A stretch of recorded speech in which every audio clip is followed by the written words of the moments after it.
And today we're going to look at the Sony Alpha 65 SLT, and it's a camera that bridges the gap between a DSLR and a mirrorless camera. And it's kind of often overlooked now, and it shouldn't be, because it's a fantastic camera. And today we're going to have a look at the camera itself, what it can do, the types of pictures it can take, because that's what it's really all about. And we're not going to really delve too much into the specifications of this camera, because I'd rather it was shown with its abilities rather than its raw specifications, because really that's what makes a camera, not what it says on paper. So let's take a look at the Sony SLT, or the A65, the Alpha 65 SLT.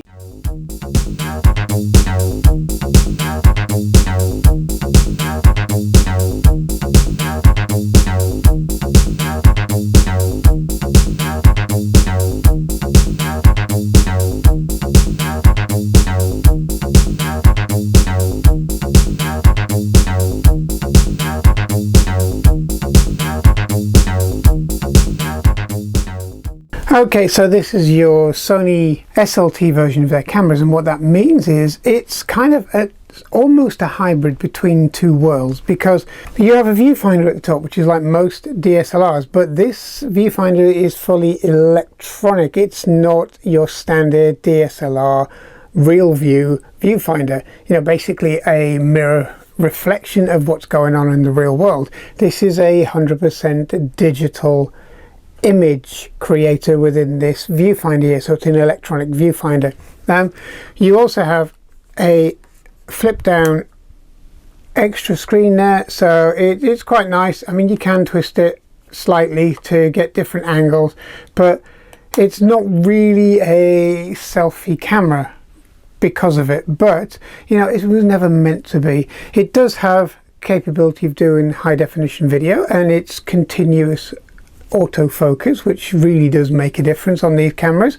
And it also has a built-in mic and an external microphone port, which is really good, especially if you want to wear something like a lapel mic, or you want to add in external microphones to this camera, which are not a lot of cameras of this kind of era or this kind of market this one was aimed at do actually have. So really massive bonuses just for that alone. Now the SLT, or single lens translucent, is basically a fixed mirror, and that fixed mirror works kind of very similar to what you do have a mirrorless camera. Obviously it doesn't have a shutter actuation mirror, it's a fixed mirror. So when you fire off a few photographs, you can hear how quickly it actually actuates or does the pictures. And if I show you with the lens off and inside, you can actually see the fixed mirror in place. It's not a mirror that goes up and down like your kind of conventional DSLR. That means it does a really cracking 10 frames per second, which is very, very good.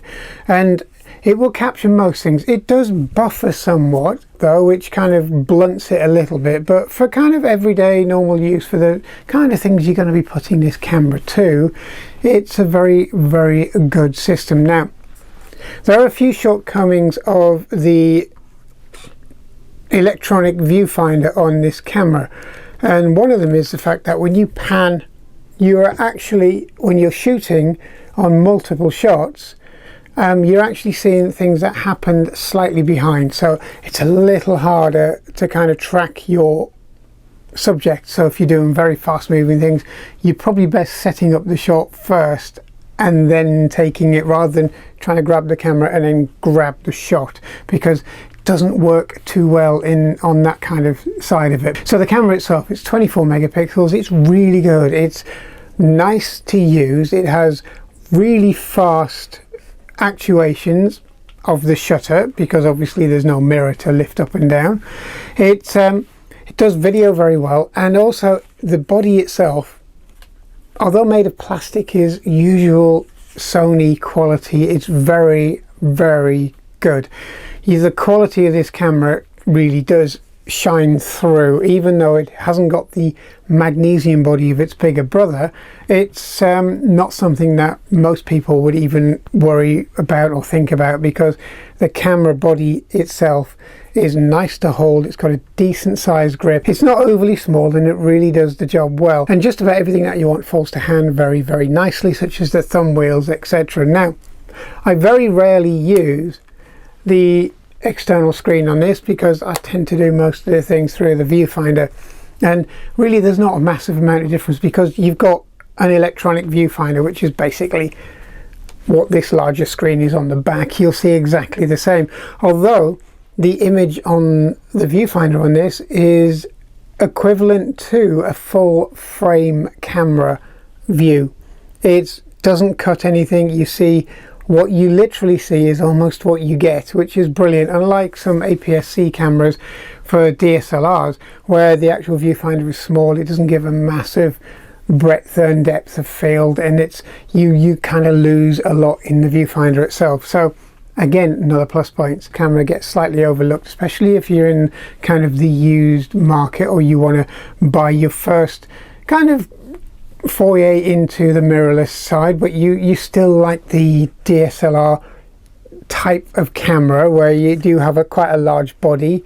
It's nice to hold rather than the very small, very thin bodies that the mirrorless cameras have kind of been like for a little while, which makes them, especially for somebody with like decent sized hands, and it makes them very, very fiddly to hold and to hold steady and get a nice shot.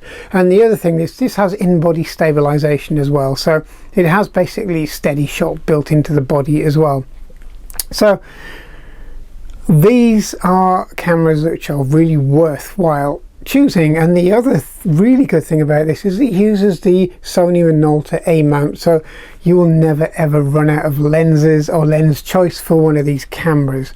So they are fantastic cameras, and any of the kind of 65 and the 7 range of the SLT cameras are a worthwhile buy.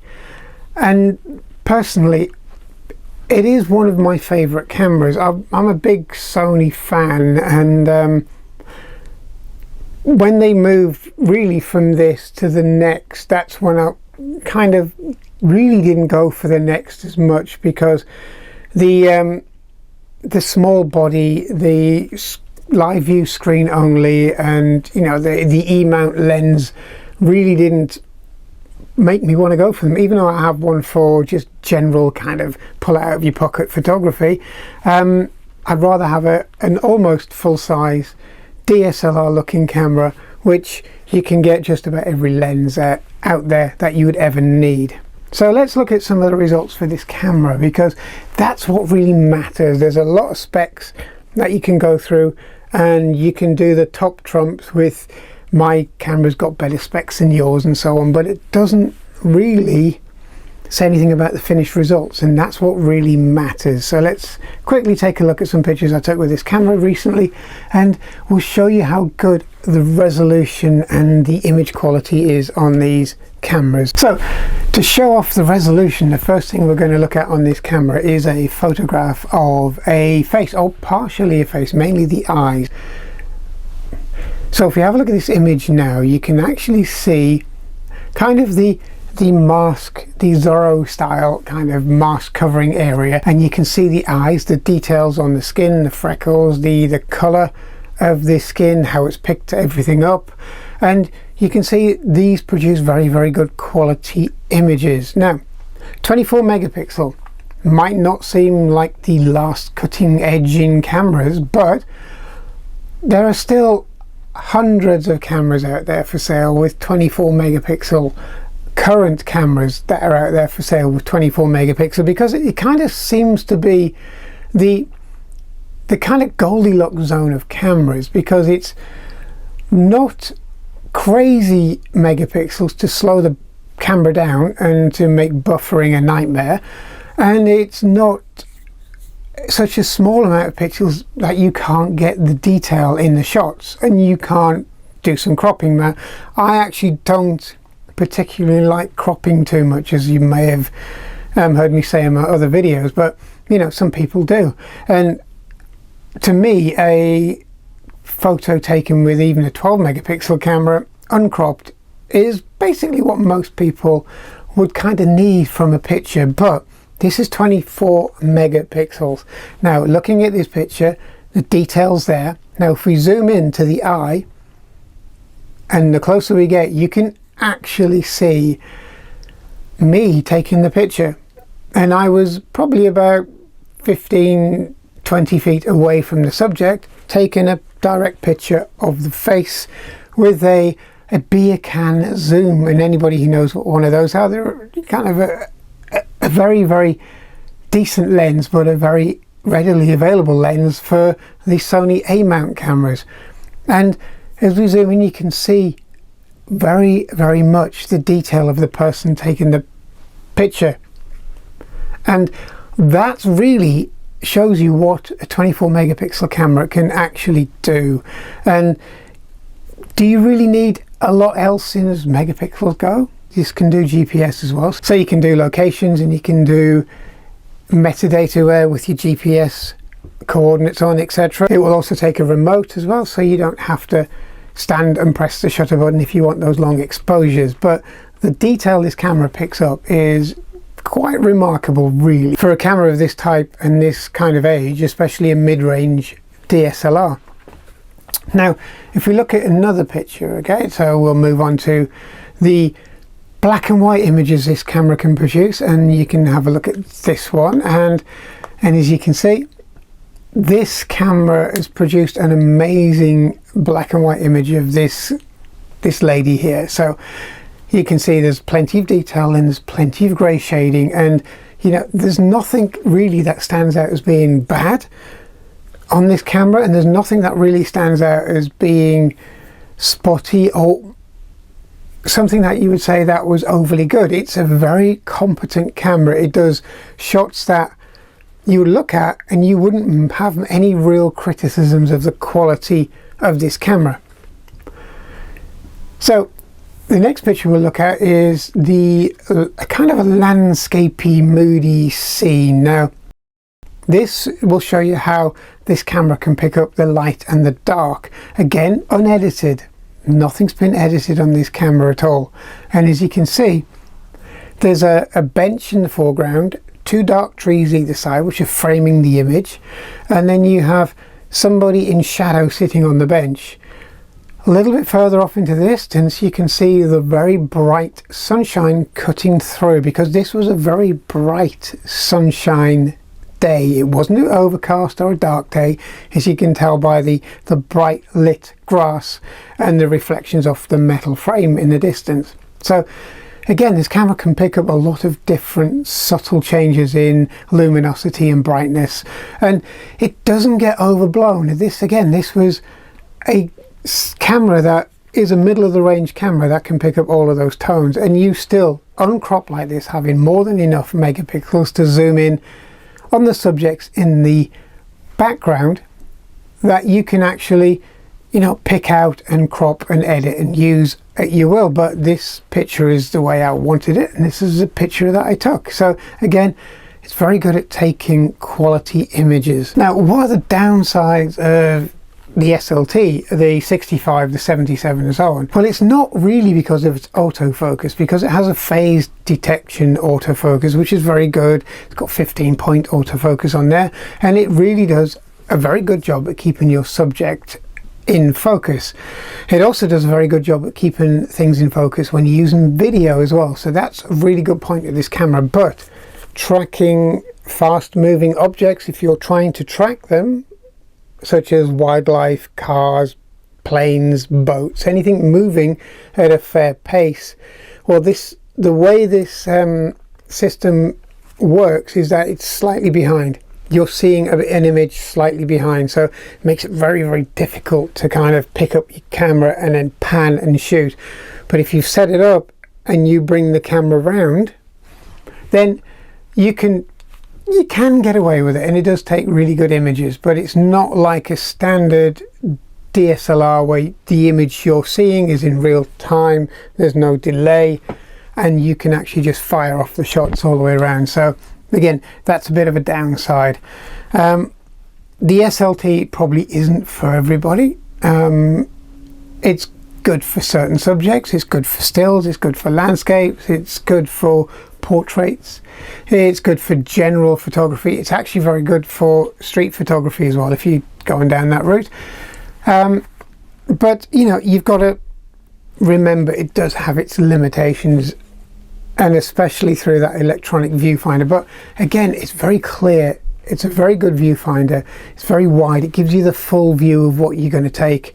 So it kind of swings and roundabouts on both cameras. But if you look at the images, I'm going to flash up a few images that this camera's taken.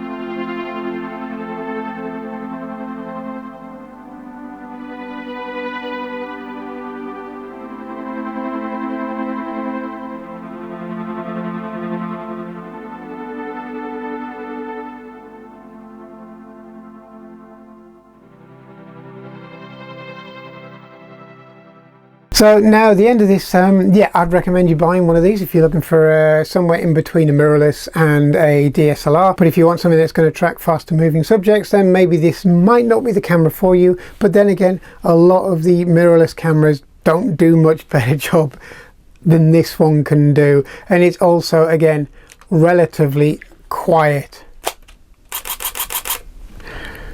So if you want to use it in sort of areas where, you know, indoor weddings, receptions, do's, all that kind of thing, where it's kind of a good idea to have a quieter camera, then this maybe is the camera for you. So yeah, it's well worth the buy. So thanks for watching, I hope you enjoyed this, and I'll speak to you soon. Please, if you enjoyed it, subscribe, and I'll see you soon. Bye bye.